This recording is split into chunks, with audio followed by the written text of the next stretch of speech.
সাহেব, আমি আমি বামুনের ছেলে, কথা দিলে কথা ভঙ্গ করি না। বলেছিলাম ঘরের মাঠে গোল খেলে খেলা ছেড়ে দেবো, তাই দিলাম। মা, ক্যাবলাকে জল দাও, সঙ্গে একটা মোরব্বা। আজ আর মুখে মিষ্টি রুচবে না। আর তোমার পিতা মুখের পিঠার খুব দরকার। বলে না অহং ব্রহ্মাস্মি, আমি ভগবান, নিজেকে খুশি না রাখলে চলে? অথচ তো আমি জানি না। বলেছিলাম খেলা ছেড়ে দেবো, তাই দিলাম। আমি জোর করবো না, তবে বলবো একবার ভেবে দেখ কি করবে। না মানে আর তো কিছু করো না তুমি? আমি কি জানি, বাপ মরার পর থেকে তো আপনার হাতেই মানুষ, আপনি কাজ দেবেন। ও মা, তোমার ইচ্ছা বলে তো একটা ব্যাপার আছে নাকি? ফুটবল তোমার জান ছিল? ছিল। আমি ডেয়ারিং করব।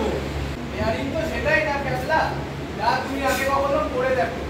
তা বলে ঘরের কাজ? হায় হায় ডেয়ারিং কি বলো বাপ, সার্কাসে বাঁচাবে না ক্যাবলাতে সাপ, সার দেবে ঘর আর সাতলাবে ডাল, বোঝো ক্যাবলা কত ধান কত চাল, ডিং ডিং ডং ডং ডিডিং ডিডিং, ক্যাবলা না বার করে তার দুটি শিং, প্রেস্টিজে খোঁচা খেল হাড়ের ওপর, নাক মাথে ছাটা আনে ঝাড় দেবে কর, নাক মাথে ছাটা আনে ঝাড় দেবে কর। আরে ওই ওকে করে ক্যাবলাটা দেখো, ছাটাটা ভাইয়ের হবে, সাবধানে রেখো। পুরো চারিদিকে মায়ার মতন, ছাটা আছে ক্যাবলা, থেকো সাবধান। হাতে ক্যাবলা একটু সাবধান। ভেবেছিলাম ব্যাপারটা হকি খেলার মতো হবে। তারপর বুঝলে এটা একটা শিল্প। একদম তোমার বলি হওয়ার মতো। যেমন গোলের সামনে দাঁড়িয়ে বল আটকাও, তেমনই ঘরের ময়লাগুলোকে ঝাঁটার সাথে ধরে রাখতে হবে। অপোনেন্টকে পাস করে দিলে হবে না। দিদি, সকালের মধ্যে তুমি সব কটা বার ছাদ দাও কি করে ওই জিনিসে? না, অনেক বেলা হলো, আমি বাজারে যাই। ক্যাবলা এলে পরে আদা চা সব বানিয়ে রেখে। তোমার ক্যাবলা চরণ মত সেরম নয়, ছোটবেলা থেকে খালি আপনি দেখলে ভয়। কেমন লাগছে? ঝালটা একটু বেশি হয়ে গেল না? শুকনো লঙ্কাগুলো দিলুম একটু লাল লাল হবে বলে, কিন্তু কই চা কই?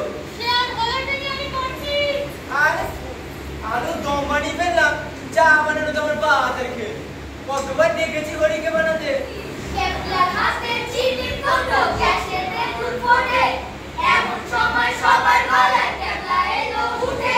তারপরে এই ঘরে বন্ধুরা সব হাই পিছেতে, চেঁচাবে বক বক করে, চপাচ্ছে প্রশ্ন করে, এর ফলে ফুল হয়ে যায়, ফুল ফুটতে যায়, ফুটুরিয়ে যায়, মন্দ ছড়ায়, ক্যাবলার মাথায় হঠাৎ করে যা হয়ে গেছে। আমি চিরুন মার কাছে গিয়ে নাক খাতে আসবো না হয়। আপাতত যা তোরা, যা এখান থেকে।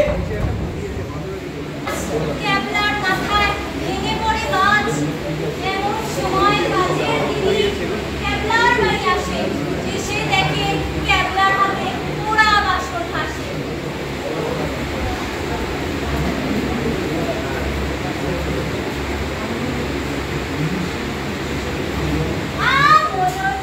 একটু কৃষ্ণ করে রে, আবার একটা পোড়া বাসন মাজতে হবে। কেন ঢুকতে দাও দিদি, আমরা মরণটাকে যেখানে চুকি নয় সেখানে গরজ বলে কি অধিকার নেই নাকি নিজের সাদের কাজ করার? আজকালকার মেয়েগুলো হচ্ছে দেখো উত্তরটি গাড়ে না। আমি তো দেখেছি বাপনামা তো বাসনে ছাই আর মা ঢালতো জল। তোমার রাগ হচ্ছে না কাকা? তোমার হাতে পায়ে চুরি করিয়ে রান্না করে ঢুকে গেছে। কই, আমি তো চুরি করিনি। আমার রাগও হচ্ছে না, মনে হচ্ছে যেন অপোনেন্টের স্ট্রাইকার বল পায়নি আমার দিকে এগাচ্ছে, আর আমার কাছে ঝাপ মেরে বলটা ঢুকে দেওয়া। এবার কোনটাতে বলবিবা? হ্যাঁ রাশিয়া, তাই না কাকা? জানি না। আরে না, রান্নার ভিনিগার, আবার সোডা বা একটু লেবু, যে কোনো একটা দিয়ে ঘষে নিলে পোড়া দাগগুলো সাফ হয়ে যায়। গরম জলে একটু খাটি ভিনিগার।